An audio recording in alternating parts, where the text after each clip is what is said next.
Halo anak-anak yang terkasih kelas 5. Apa kabar hari ini? Tentunya baik-baik saja.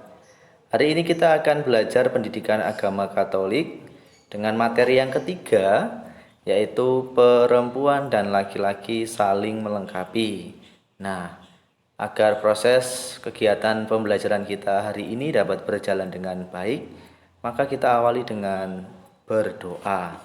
Mari kita berdoa bersama-sama anak-anak. Kita ambil sikap doa yang baik. Dalam nama Bapa dan Putra dan Roh Kudus. Amin. Allah Bapa yang Maha Penyayang, hari ini kami akan melihat dan menyadari diri kami sebagai laki-laki dan perempuan. Engkaulah yang menciptakan kami sebagai laki-laki dan perempuan. Ajarilah kami untuk saling menghargai sebagai teman dan saling membantu satu sama lain. Demi Kristus Tuhan kami. Amin. Dalam nama Bapa dan Putra dan Roh Kudus. Amin. Nah, anak-anak yang terkasih, kita akan memulai pelajaran kita pada hari ini. Tadi apa?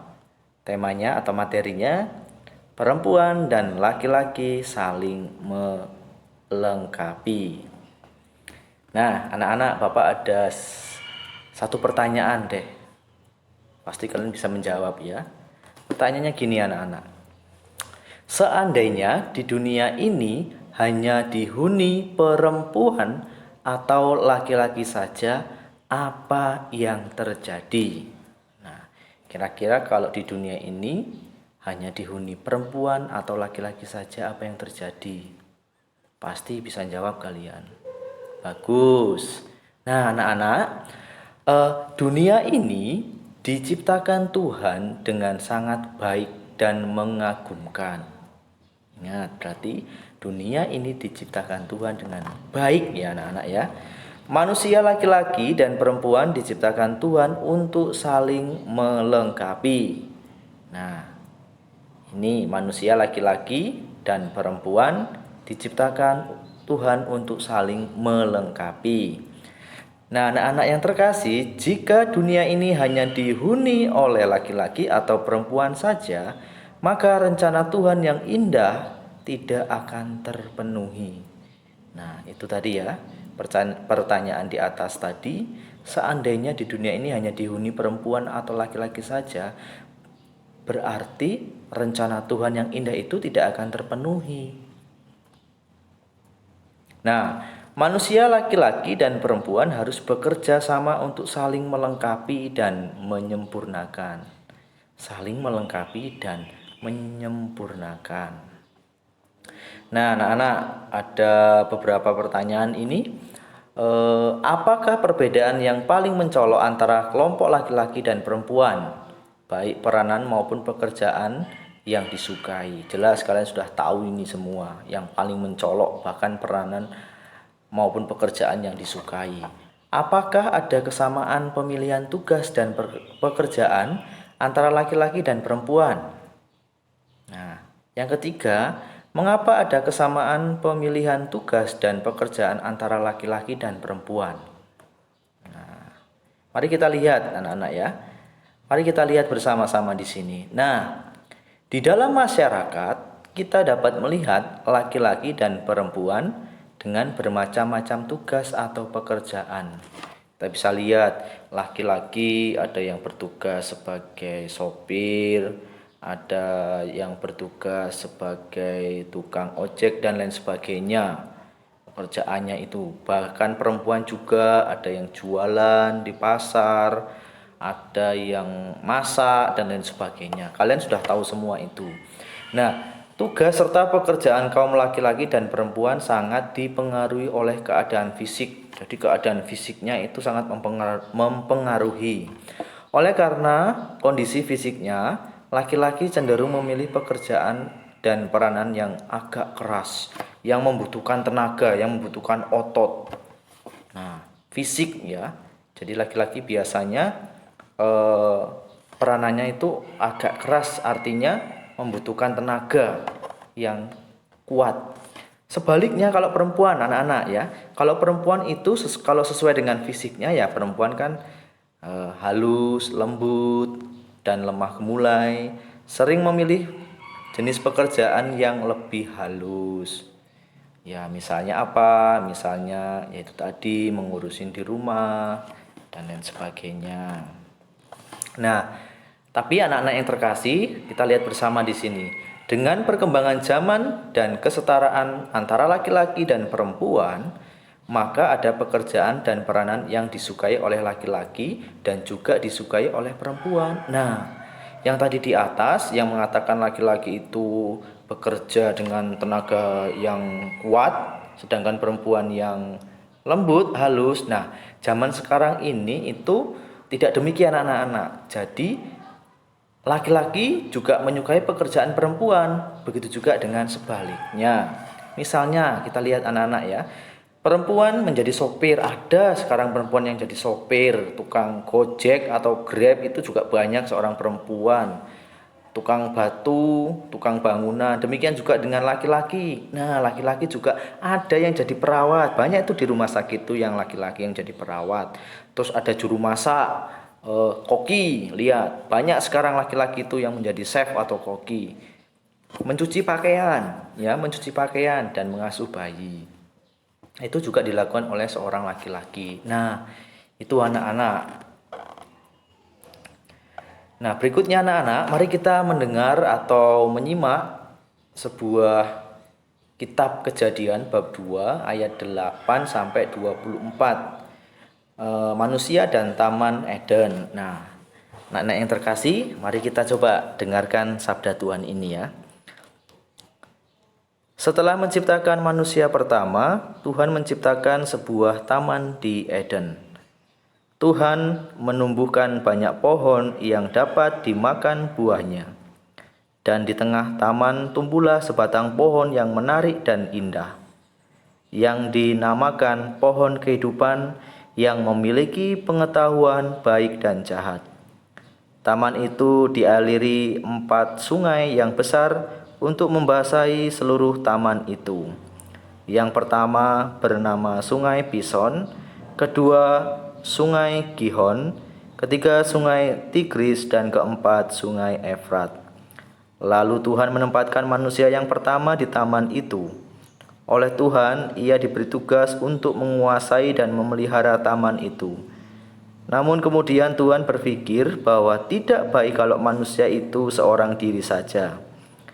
Lalu Tuhan membentuk dari tanah segala binatang hutan dan segala burung di udara. Ia membawa semuanya itu kepada manusia, tetapi semuanya tidak sepadan dengan manusia itu. Manusia itu tetap merasa diri sunyi dan tidak memiliki teman untuk berbicara dan bertukar pikiran. Lalu Tuhan membuat manusia itu tertidur nyenyak. Sementara ia tidur nyenyak, Tuhan mengambil salah satu tulang rusuknya kemudian menutupnya kembali dengan daging sehingga tidak berlubang. Dari tulang rusuk itulah Tuhan membuat seseorang perempuan yang cantik jelita. Setelah manusia itu bangun dari tidur, Tuhan membawa kepadanya perempuan itu. Melihat perempuan yang cantik itu, berkatalah manusia, "Inilah dia tulang dari tulangku dan daging dari dagingku. Sebab itu seorang laki-laki akan meninggalkan ayah dan ibunya dan bersatu dengan istrinya, sehingga keduanya menjadi satu daging." Demikianlah sabda Tuhan. Syukur kepada Allah. Nah, anak-anak yang terkasih, baru saja kita mendengarkan dari kitab Kejadian tentang manusia dan Taman Eden. Pasti kalian sudah tahu dan sudah membacanya. Nah, anak-anak yang terkasih, kita lihat bersama di sini bahwa perempuan diciptakan dari tulang rusuk laki-laki, menyatakan bahwa perempuan dan laki-laki itu berasal dari sumber yang sama, sehingga keduanya sederajat. Nah, berikutnya, perempuan merupakan pendamping laki-laki, sederajat untuk dihormati dan disayangi sebagai teman. Nah, anak-anak yang terkasih, inilah yang diharapkan oleh Tuhan, bagaimana Kita sebagai laki-laki dan perempuan itu harus saling menghormati karena kita ini sederajat. Oleh sebab itu, perempuan tidak diciptakan dari tulang kepala untuk menguasai laki-laki dan juga tidak diciptakan dari tulang kaki supaya diinjaknya oleh laki-laki.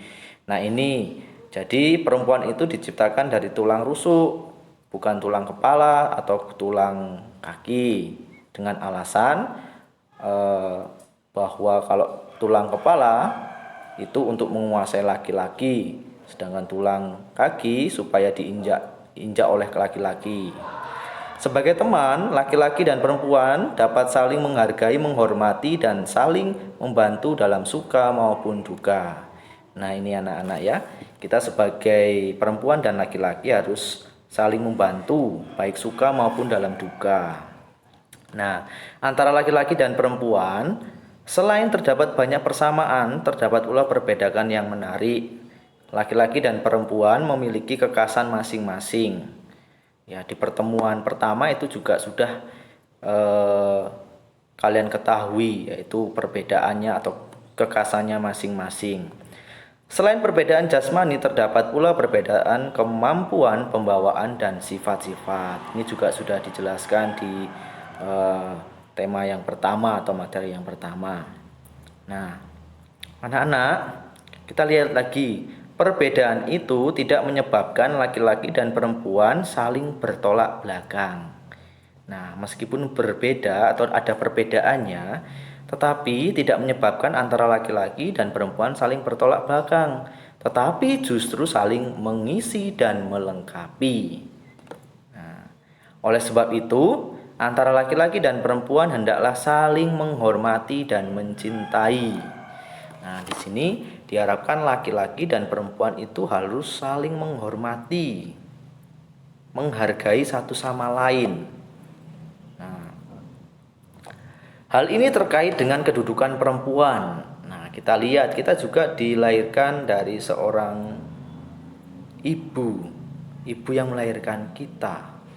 Nah, maka kita juga harus menghormati, menghargai perempuan. Ibu kan juga perempuan, jadi kita harus menghormati, menghargai. Supaya apa? Supaya tadi lihat, rencana Tuhan itu dapat terpenuhi. Rencana Tuhan yang indah itu dapat terjalin atau terjadi dengan baik. Nah, anak-anak yang terkasih, kita sekali lagi, kita sebagai perempuan dan laki-laki itu harus saling melengkapi. Kelemahan laki-laki harus ditutupi kelemahan perempuan. Begitu juga dengan kelemahan perempuan juga ditutupi kelebihan dari laki-laki. Maka itu anak-anak yang terkasih, kita sebagai laki-laki dan perempuan yang diciptakan oleh Tuhan, kita juga harus saling melengkapi supaya apa yang direncanakan Tuhan itu indah, baik. Nah, yang terkasih, mari kita akhiri kegiatan proses pembelajaran hari ini dengan berdoa. Mari kita ambil sikap doa yang baik. Dalam nama Bapa dan Putra dan Roh Kudus, amin. Allah Bapa kami yang maha baik, kami sekarang sudah tahu dan percaya bahwa Engkau telah menciptakan laki-laki dan perempuan sederajat. Kami mohon doronglah supaya kami saling menghormati dan menghargai, serta dapat bekerja sama di sekolah dan di luar sekolah, karena Kristus Tuhan kami. Amin. Dalam nama Bapa dan Putra dan Roh Kudus. Amin. Nah, anak-anak yang terkasih, terima kasih untuk pembelajaran hari ini. Semoga pembelajaran hari ini dapat berguna bagi kalian semua dan tentunya hidup lebih baik lagi. Tuhan memberkati. Amin.